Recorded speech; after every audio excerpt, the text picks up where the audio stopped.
Hello all. Today's topic is electronic mail. SMTP and MIME are the protocols that are used basically to send the email, and POP and IMAP are the protocols to receive the email. So we'll see in detail how electronic mail works. For this, we'll consider four scenarios and try to explain how it works. So before that, we need to know some of the things like user agent. User agent is a software program that is used to compose, read, reply and forward messages. It also handles mailboxes. Then MTA, that is message transfer agent. This is the actual mail transfer that is done through the message transfer agents, okay, and SMTP is an example of an MTA. Now comes MAA, that is message access agent, okay, the software that pulls messages out of a mailbox. POP3 and IMAP4 are examples for MAA. All right, so we'll see in detail all these things. The first scenario is Alice wants to send a mail to Bob, and Alice and Bob are sharing the system, okay, so they have a shared mailbox. It's just like a shared memory. They have a shared mailbox.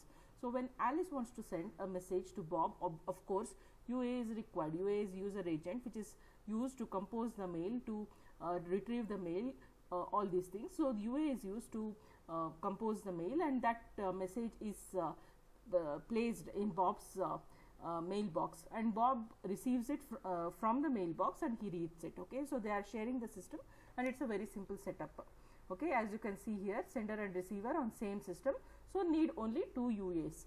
All right, next comes this scenario number 2, where Bob and Alice are present far apart, that is there is an internet in between. So in this case, Alice has a user agent to compose the mail, to send a mail, all these things, and Bob as well has a user agent. All right, then to send a mail, there is something called as an MTA client. MTA client, that is the message transfer agent. As you can see here, is a client which sends the message to the MTA server, okay. So when Alice composes the mail, Alice places in the queue, fine, and the MTA client retrieves the message from the queue and sends it to the server. The server, once it receives the mail that the MTA client has sent, it places it in the mailbox, and Bob accesses the mail from the mailbox and reads it using a user agent, okay. Now here the sender and the receiver are on different systems, so they need two user agents and a pair of MTA, okay. One is the client, other one is the server. Now scenario number 3. In scenario number 3, Alice is not connected to the MTA client, but instead Alice is sitting at a much far distance, okay, and Alice is connected to the system through a LAN or a WAN, okay. So Alice has a user agent to compose a mail, and she as well has a MTA client, okay. So Alice is sitting far apart, that is far from the actual system mail server. So that's the reason Alice has a MTA client. Whatever Alice composes the mail, that MTA client connects with the MTA server that is there in the system and sends it to the server, okay. Then the MTA server places it in the queue, and there is one more MTA client which takes the mail from the queue and sends it through the internet to the MTA server that Bob has access to, okay. And then the MTA server on the Bob side will place it in the mailbox, and Bob retrieves the mail using the user agent from the mailbox and goes through it. All right, as you can see, UA is user agent and MTA is message transfer agent, okay. The only difference between the previous scenario and this is Alice is not directly connected to the mail server, but instead she is sitting at a distance which is connected through a LAN or a WAN. That's the reason we require one more pair of MTA, okay, a MTA client and an MTA server, and as usual an MTA client and MTA server to send it through the internet. Now here is the fourth scenario, which is the real-time scenario which we use everywhere, where Alice is not directly connected to the system. She is sitting at a far distance, and she is connected through a LAN or a WAN. As well, Bob is not directly connected to the system, the server, but instead Bob is also at a far distance, okay, which where Bob is as well connected through a LAN or a WAN. Now Alice can compose the mail using the user agent. She has a user agent.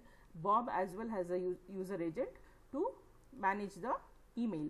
Now for Alice to send a mail from her system to the server, she has a MTA client, okay. The client sends the mail from her system to the server, that is a MTA server. Now once MTA server receives the mail whatever Alice has sent, it places it in the queue, okay. Now the client, MTA client that is present here, retrieves it from the queue and sends it to the internet through the internet to the MTA server.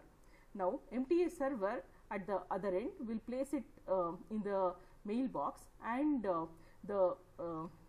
Bob, for whom the message is supposed to reach, what Bob will do is, Bob also has a not an MTA but a MAA client, okay. Why? Bob should pull the mail from the system to his system so that he can go through it, okay. So that's the reason you can see the arrow directions here. Bob has a MAA client, and from whom does Bob receives it? From a MAA server. Client is here, you can see Alice is the one sending, so the arrow is like this, okay. This is the MTA client which sends to the server, so arrow is like this, and then the MTA places it in the mailbox and it is accessed by the MAA server, okay. But Bob has a client which pulls the message whatever is there, whatever has reached his mailbox, through using a MAA client. So what is AA? Message access agent, okay. The others were MTA, that is transfer agent. Here it is a access agent which accesses the server and pulls the mail so that Bob can go through it, okay. When both sender and the receiver are connected to the mail server via a LAN or a WAN, we need two user agents, of course, one for Alice, one for Bob, okay, and two pairs of MTAs, one for Alice client and the server here, and then the client here and the server here to send it through the internet, and one pair of MAA, that is one at the Bob side client and one MAA server in the system, okay. This is the most common situation. Now let's see what is a user agent and what are its benefit. Here we saw that user agent can compose a mail. It can do much more than that, okay. Here are some of the applications of user agent, like it can be used to compose a mail, reading messages, replying to messages, forwarding messages, handling mailboxes. So whatever you know, that is whatever you do with the mail, like you compose a mail, you read a mail, you reply to a mail, you forward the message, you handle a mailbox, everything is done by a user agent, okay. Now many application email programs can be command driven or GUI based, fine. Now some of the email applications are command driven, which do not have a graphical user interface, whereas some has graphical user interface, and we use most of the time the emails which have graphical user interface, okay. Now for example Outlook. Now yeah, this is the format of an email. This is how it look like. It has just like earlier days we used to write a letter and put it in an envelope. Here as well it has a similarity, like here as well you have an envelope kind of a thing which contains from mail, that is from whom you are receiving it, and to whom it has to be sent, okay. Then comes the header, which contains more information like from, to, date, as well as the subject, and finally the body of the mail, which contains the actual content, okay. So this is how it look like. It has an envelope part and a message part. Message part again has a header and a body, okay. This is the format of an email. Next, email address. See, here we see address. Earlier I mean when we write address in an envelope, it looks something like this. We write the name, then street, then the name of the house, then area, followed by pin code, right. Similarly here we have email in the form of the email address, right. This is from and this is to. So what is the format of an email address? The format of an email address is, it has a local part and a domain part, and at in between, fine. The local part is the address of the mailbox on the mail server. See, here you can see like this is the mailbox of Bob, right? And it not only Bob can access this mailbox, many other people can access it. So the mail which belongs to Bob is placed in the mailbox of Bob only, and Bob accesses only that mailbox.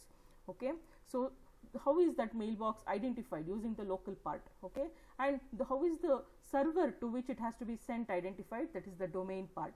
For example, xyz@gmail.com. Gmail is the domain part and XYZ is the local part.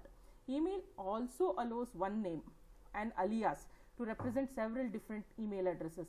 This is called mailing list. You might have seen that we send an email to one address, but it is sent to multiple people.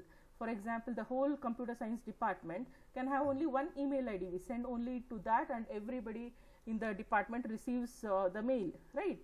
This is called as mailing list. Fine. So the name is an alias to represent several different email addresses. Every time an email is sent, the system checks the recipient's name against the alias database. So if it is a mailing list, then all the addresses in the mailing list it is sent. If not, then only one person to whom it is addressed to, it is sent to him. Okay. So this is the format of an email address. Then comes email MIME. Okay, what is MIME? Usually we do not send only ASCII text, right? We send so many other things.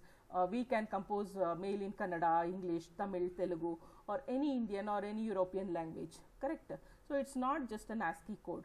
So there has to be some mechanism which supports it.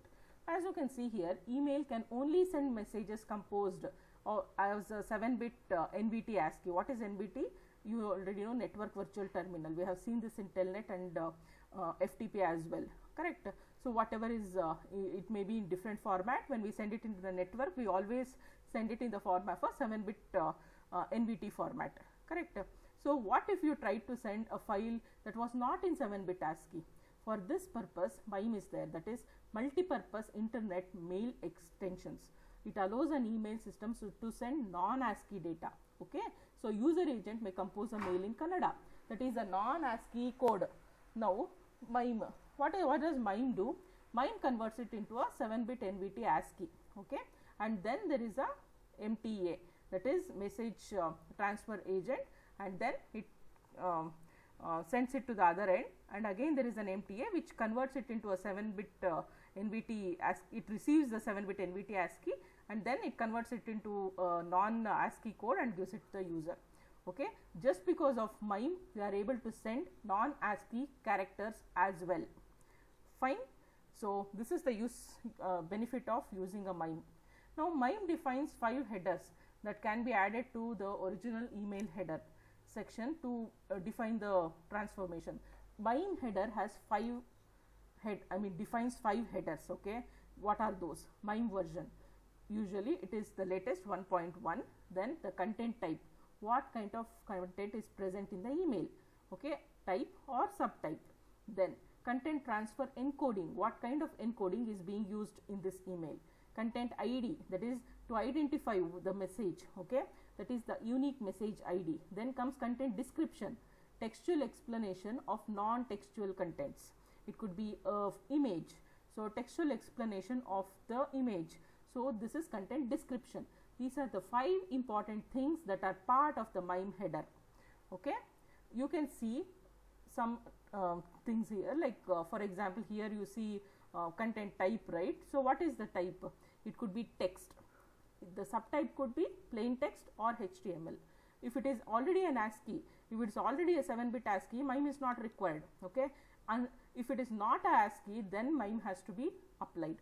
Okay, if it is multi-part, that is mixed, parallel, digest, alternative, these are different data type again.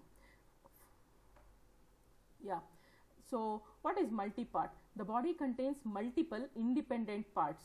Some type of the boundary is defined, and this boundary is used to separate the parts. Okay, for example, some part of the email could be a text, some part could be an image or a GIF. Okay, how is it identified? In that case, the content type will be multi-part. Okay, so it could be mixed, that is it can contain text, image, and many kinds of data, or it could be parallel, that is same as above but no order. Then it could be a digest, that is similar to mixed but default messages as per RFC 822, or it could be alternative, that is parts are different versions of the same message. Okay, these are different multi-part, text and multi-part. Then yeah, you can see here this type and subtype. It could be message, it could be image, that is JPEG, GIF or MPEG, which is a video, or audio basic. All these are various data type and subtype in MIME. It is continuation of the previous one. Okay, this it could be text, multi-part, or any of these. Fine. As you can see, these are not ASCII. Okay. Now video, MPEG. If the video includes sound, then sound must be sent separately using the audio content type. Video is sent separately, audio is sent separately, and they are synchronized. Application, octet string, used for binary files. Fine. Now transfer encoding, this was also one of the header. Now the next header defines the method used to encode the messages. This could be 7-bit, that is an NVT ASCII character, or it could be an 8-bit, that is the non-ASCII character. Then it could be binary, it could be base 65, or it could be quoted printable. Okay, that is quoted printable is non-ASCII characters are encoded as an equal sign followed by an ASCII code. Now we will see what is this base 64, which is very commonly used. Okay, now this is a non-ASCII data. As you can see, it has 3 bytes. You can see 4-bit, 4-bit, 4-bit. Okay, sorry, 8-bit, 8-bit, 8-bit. So 3 8-bits, that is nothing but 3 bytes. Now here we apply base 64 converter. Now what does this base 64 converter does is 3 8 bits, that is nothing but 8 3 24, right? Split it into 4 6 bits. Correct. You have to see, you can see it here, 6 bit, 6 bit, 6 bit, 6 bit. Fine. So it is split into 6 bits each. Then what you do is convert this into a ASCII code. Fine. How do you do that? For example, this is 51. See the table here. What is 51? You can see here 51 is what value is 51, code is Z. So this is Z, as you can see here. The ASCII value of Z is given here.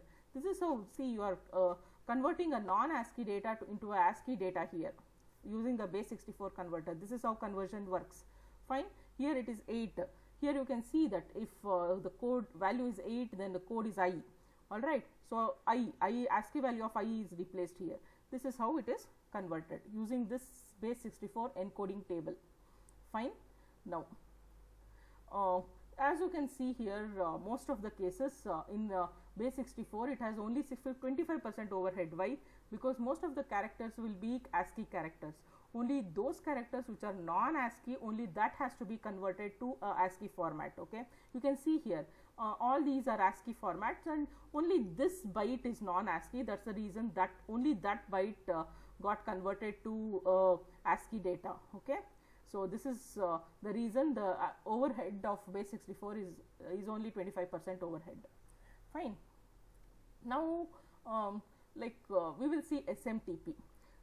As like we saw just now MIME, right? Why MIME is used?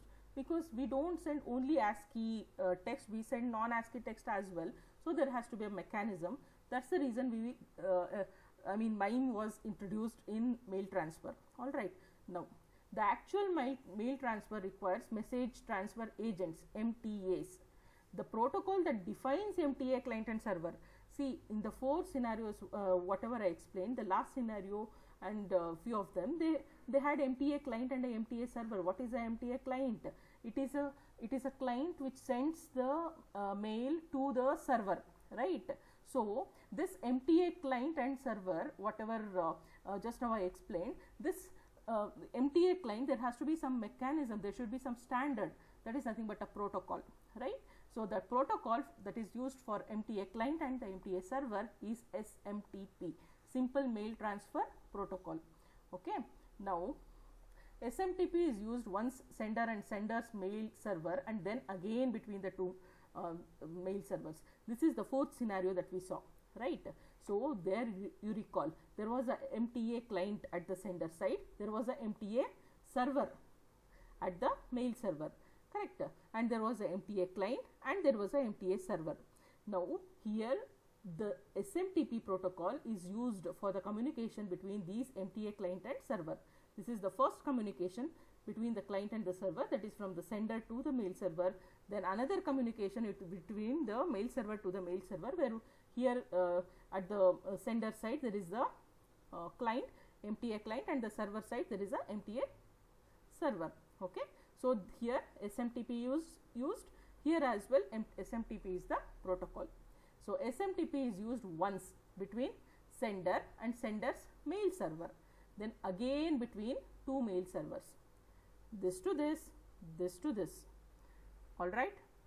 Next, commands are sent from client to server, responses vice versa. How MTA client and server works? MTA client sends the commands and MTA server responds for the commands that are given by the client. Okay.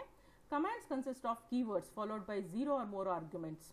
14 different commands are there. In that 5 are very important, are required by all instructions. The next 3 are often used and are highly recommended, and last 6 are seldom used. That means they are not important, they are not used everywhere. So this first 5, as you can see, hello, okay, mail from, receipt to, data, quit. These 5 are the most commonly used commands. Okay. The next 3 are often used. Okay. This is reset, verify, no operation, turn. These are some of them, like they are okay, oftenly used. Rest they are not used. Fine. These are the commands that client issues to the server. We will see what each one of them do. Hello. Hello is used by client to identify himself. The argument is the domain name of the client host.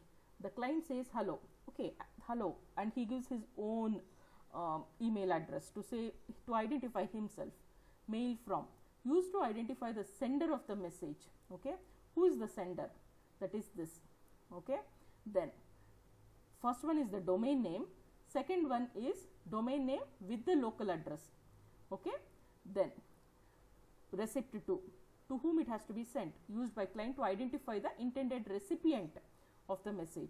If message recipients, the command is repeated. Okay, so this is to whom it has to be sent. Then comes the data. All lines that follow the data command are treated as the mail message. Then comes finally, once data transfer is over, finally it is quit, that is terminates the message.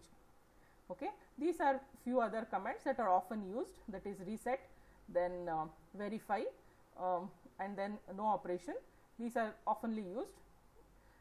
Then these are the responses. When client issues a command, the server should respond, that is it successful or is it failed. How will it respond? Using these 3-digit numbers. If it starts from 2, then it means it is a positive completion reply. If it starts from 4, then it is a transient negative completion reply. That means right now it has failed, but in future it may succeed. As you can see, 450, mailbox not available. Now it is not available. It may be available in future. Okay, these are transient negative completion reply. If the response starts with 5, that means it is a permanent negative completion reply. That means it failed. Okay, it failed to send the message. That's what it means. Okay, so these are 5 means negative. It is completion, negative completion reply. Okay, as you can see, 500 means syntax error, unrecognized command. So 502 means command not completed. So these are negative responses. Now instead of seeing this, let me show you the actual packet itself. See here, this is just a sample capture where we can see that as we saw, 5 important commands that are issued in SMTP. Okay, one of them is HELO. EHLO and HELO are both valid. Okay, so as you can see, this is the EHLO which is issued by the client to the server, and then here few more are there. For example, authentication, user authentication, username, then password are all are there. Then finally then comes mail from. This is something we saw, correct? Mail from, recipient to. Then see, everywhere there is a response from the server. Is it successful or is it failed? You can see here 250 is the response. Okay, here you can see 235 authentication succeeded, 250 okay. Then for recipient to 250 accepted. Then comes finally data. Okay, so here all data fragments are sent, that is the mail data is getting transmitted, and finally at the end comes quit. that is made data transfer completed, quit.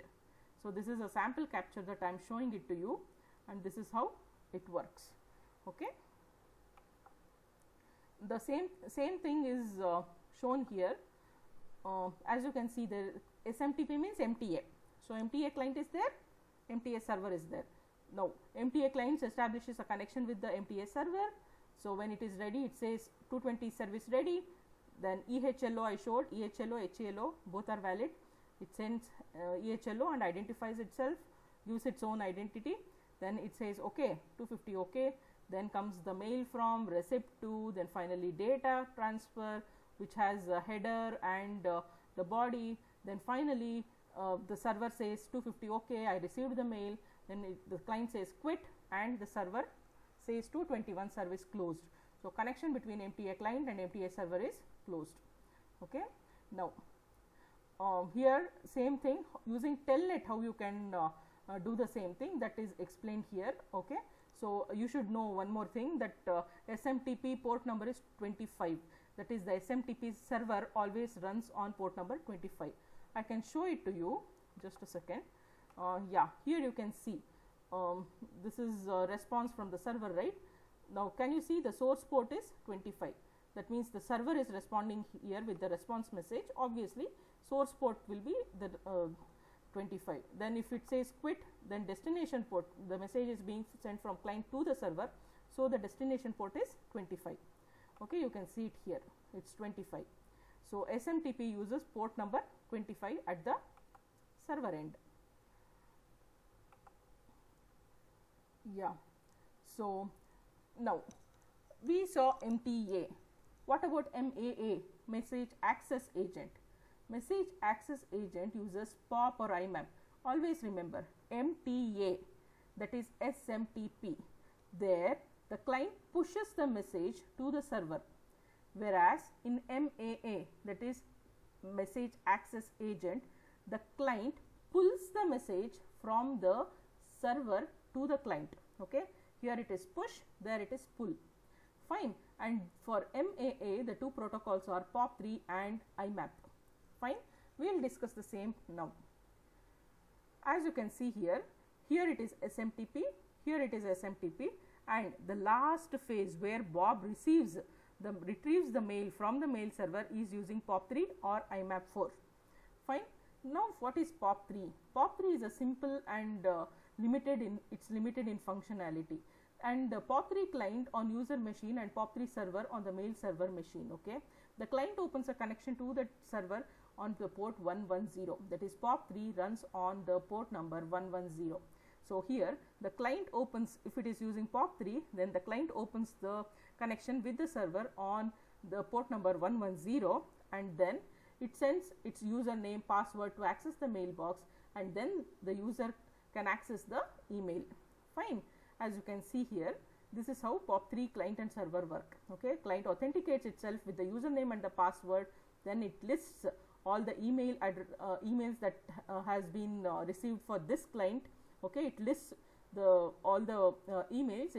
I mean, as you can see here, the server sends email numbers and their sizes, and the client will see all the emails that has been that is there in the mailbox. Fine. Now comes the more improved version, that is IMAP4. So, IMAP is more powerful and more complex than POP3. How? We will see that. A user, here it is a very simple thing, it can only list and it can see the email and retrieve it, but IMAP can do much more. A user can check the email header prior to downloading. These things are not there in POP3. Okay. Before downloading, the user can see just like a summary of the email that is there for him. Okay. He can see from whom he has received, what is the subject, all these things. Then a user can search the content of the email for the specific string of characters prior to downloading. He can search the emails. Then a user can partially download an email. Okay. If huge attachments are there and if connectivity is slow, he need not download the complete email, only partially he can download and see. Then a user can create, delete, rename mailboxes on the mail server. Not only this, a user can create a hierarchy of mailboxes. For example, we create directories, subdirectories in our mailboxes, right? That can be done. Fine. That is using IMAP. Now this is regarding what MAA, that is POP3, then an improved version, that is IMAP4. IMAP4 can do much more things than POP3. All right. Now there is nowadays nobody uses I mean these things. Still of course some user agents like Outlook and all can use this, but majority of the email that we use is web based email. Here HTTP is used instead of all these protocols. Okay, as you can see here, mail transfer and retrieval requires use of HTTP instead of POP3 or IMAP4, that is web based email. Fine. So this is the thing. Thank you.